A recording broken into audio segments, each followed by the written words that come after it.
masama ang tao eh. Masama tayo kung di natin naintindihan the very existence of our being.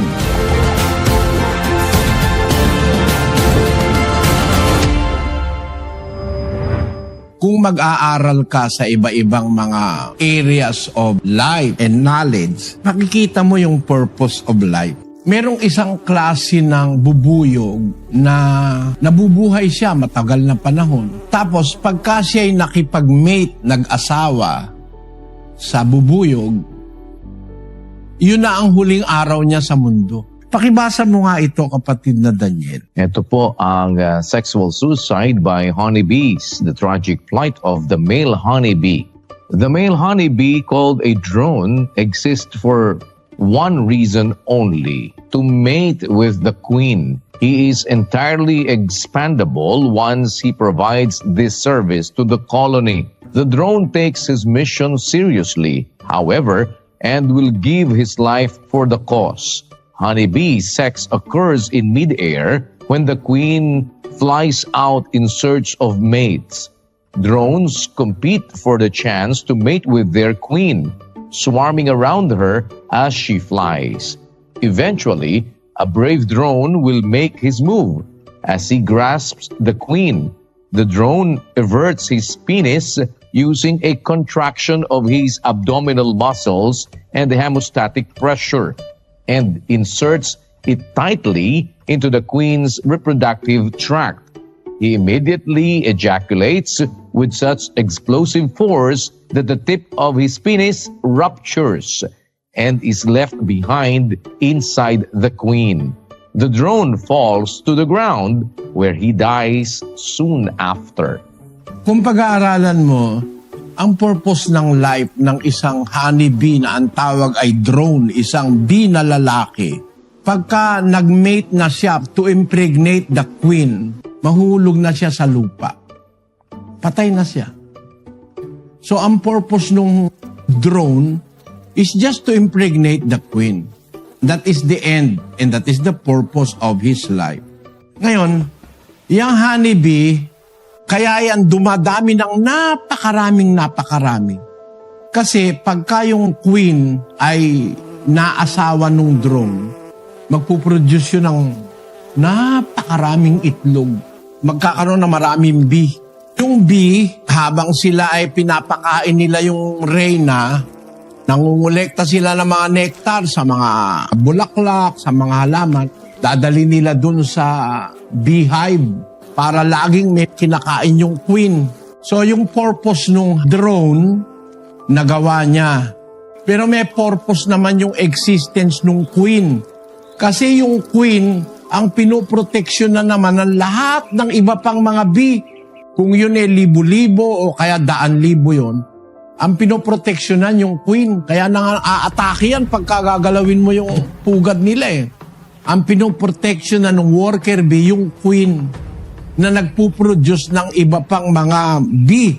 At talagang pinagsasawa nila yun sa honey.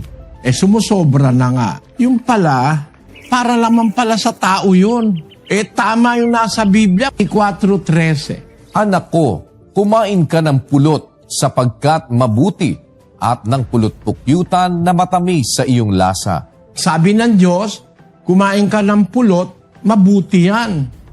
Eh talagang totoo yan, sinabi ng Diyos na yan eh. Mabuti talaga ang pulot. Ang pulot is a complete food. Meron siyang lahat ng minerals, lahat ng mga mahahalagang vitamina nasa pulot.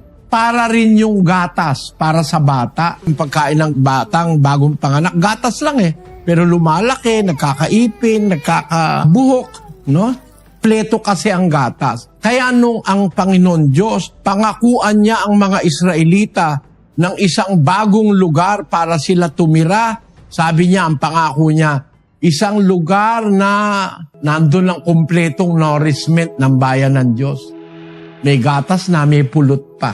Gatas para sa bata, pulot sa matanda. Kasi masama po yung pulot sa bata, lalo na bagong panganak. Pagka ang isang batang bagong panganak o wala pang 1 taon, pinakain mo ng pulot, may possibility mamatay yun.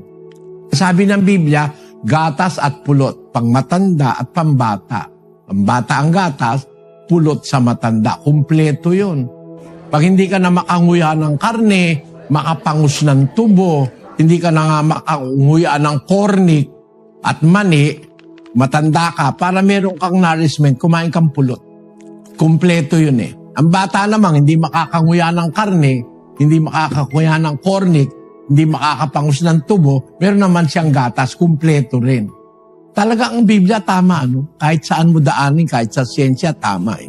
Ayun, ang sabi sa Biblia ay kumain ka ng pulot, mabuti ang pulot. Kaya lang, huwag mo naman sosobrahan. Bawal naman ng Diyos. Basahin natin ang 25:16. Nakasumpong ka ba ng pulot? Kumain ka ng sapat sa iyo, baka ka masuya at iyong isuka. Susuka mo yan kasi sobre. Tataas ang glycemic level mo, maaring magsuka ka. Kasi pulot yan eh. Compact yan sa energy at saka sa sugar eh. Talagang tama ang nasa Biblia. Mabuti ang pulot. Yung palang drone, yung lalaking bee, ang purpose pala ng buhay niya, buntisin yung reyna. Ang purpose naman ng reyna, mag-produce ng maraming bee. Dadami ngayon ng honey, no? Pag maraming honey, kailangan pala ng tao.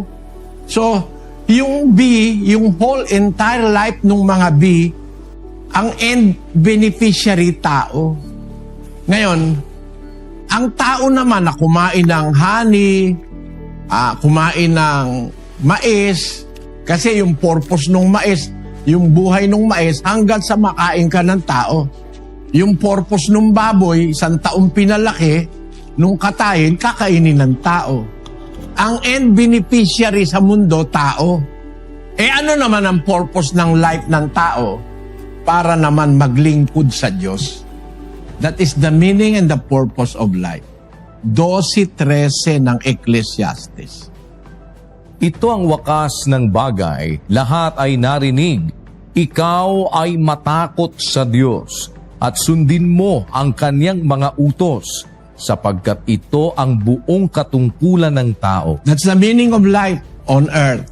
Kaya ang purpose of life, kung ang tinutukoy mong life ay life ng tao, para tayo sumunod sa Diyos, maglingkod. That is the meaning of life. Our life on earth. And if you are talking again of the entire life as we know it, kasi hindi lang tayo ang buhay eh. Merong mga anghel, buhay din yan eh. May mga espiritu, buhay din yan eh. Pag pinagsama-sama mo lahat ng purposes na yan, that is to serve the Creator of life, ang Diyos. 17 ng gawa ng mga apostol. Sapagkat sa Kanya tayo'y nangabubuhay at nagsisikilos at mayroon tayong pagkatao. For in Him we live and move and have our being. The purpose of our lives is to serve our God, the Creator of life. Kaya lang ang nakakalungkot, mga kapatid, yung Creator of life, pinatay ng tao. Ang sabi ni Pedro doon sa Gawa, Kapitulo 3, versikulo 15. At inyong pinatay ang lumikha ng buhay, na binuhay ng Diyos na mag-uli sa mga patay. Mga saksi kami ng mga bagay na ito. Sabi sa English, And killed the author of life, whom God raised from the dead. To these we are witnesses. ang nangyayari sa tao, imbis na mahalin niya yung gumawa ng buhay, pinatay pa nila si Kristo, ang anak ng Diyos. Kaya masama ang tao eh. Masama tayo kung di natin naintindihan the very existence of our being. The purpose and the meaning of our lives is to serve, honor our Creator, the Creator and the author of life.